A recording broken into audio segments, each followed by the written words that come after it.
What is stress? Stress is your body's way of responding to any kind of demand. It can be caused by either good or bad experiences, in which can trigger the flight or fight response.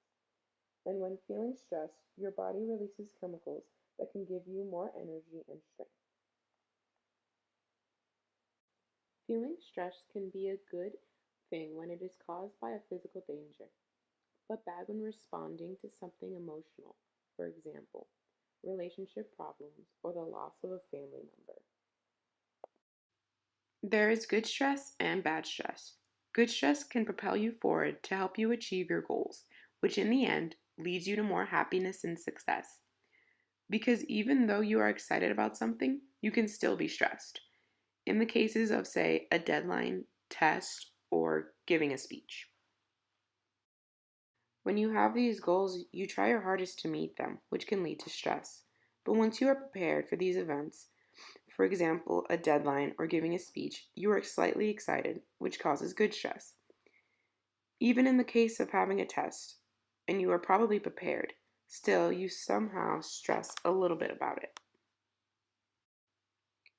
Bad stress can lead to chronic stress, which can slow you down and stop you from doing the things you need to get done. This type of negative stress can be very detrimental because you don't have the time to recover from the effects of the fight or flight response. This type of bad stress can cause your body to suffer, specifically your immune system, reproductive, and digestive systems, because they are unable to return to normal. This can lead to heart disease, weight gain, depression, trouble focusing, and memory loss. The many causes of bad stress are things like relationships, jobs, responsibility, or heavy workloads. One in every four Americans have experienced heavy stress in the past month. Majority of these people are high school students who stress over grades, maintaining relationships, and heavy workloads. High school is a place of choices and options in itself, plus education, and it's a great time to learn how to manage everything. But for a lot of students, it can be overwhelming. This feeling of being overwhelmed can lead to extreme stress. Another type of stress is called internal stress. Internal stress is one of the most important kinds of stress to understand and manage. Internal stress is when people make themselves stressed. This often happens when we worry about things we can't control or put ourselves in situations we know will cause stress. Some people become addicted to this kind of hurried, tense lifestyle that results from being under stress. They even look for stress situations and feel stressed about things that aren't stressful. An example of internal stress is when we stress over things we can't control over, like attitudes, thoughts, or feelings. Most teenagers dealing with stress comes from peer pressure. Pressure is the feeling of being pushed into doing something, good or bad. Since so much time is spent with your peers, their influence can be more powerful than that of parents, teachers, or other figures. A teen's friends directly affect the perspectives and values that a teenager holds and the decisions that they make. Teens are so vulnerable to peer pressure because they want to be accepted and liked by people their own age, afraid of being rejected, afraid of losing a friend, afraid of being teased, and don't know how to say no. Teens who have low self-esteem, challenges can become sources of major anxiety or frustration. Teens who think poorly about themselves have a hard time finding solutions to problems, and they are more inclined to engage in high-risk behaviors such as smoking, drinking, and using drugs.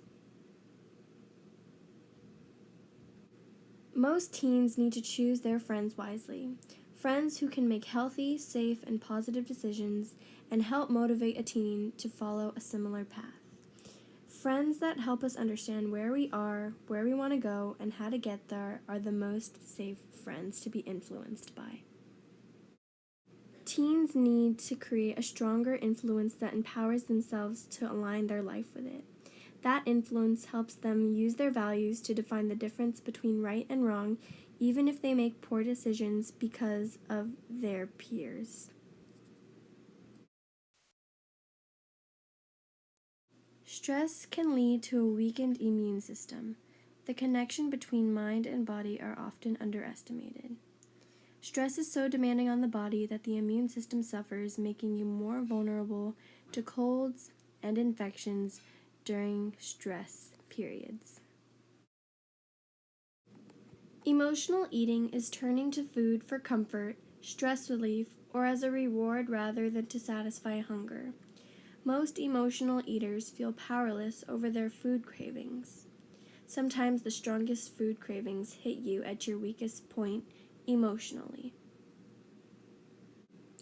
Emotional eating is also a way to suppress or soothe negative emotions.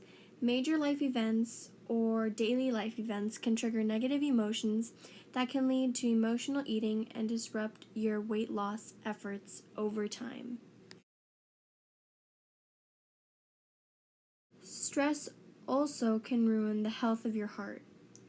It damages your heart muscle physically because stress hormones increase your heart rate and constrict your blood vessels. This forces your heart to work harder and increases your blood pressure, which can lead to even more stress. Stress can also bring out disease. Some people are more prone to certain diseases, and chronic stress can give these conditions the green light.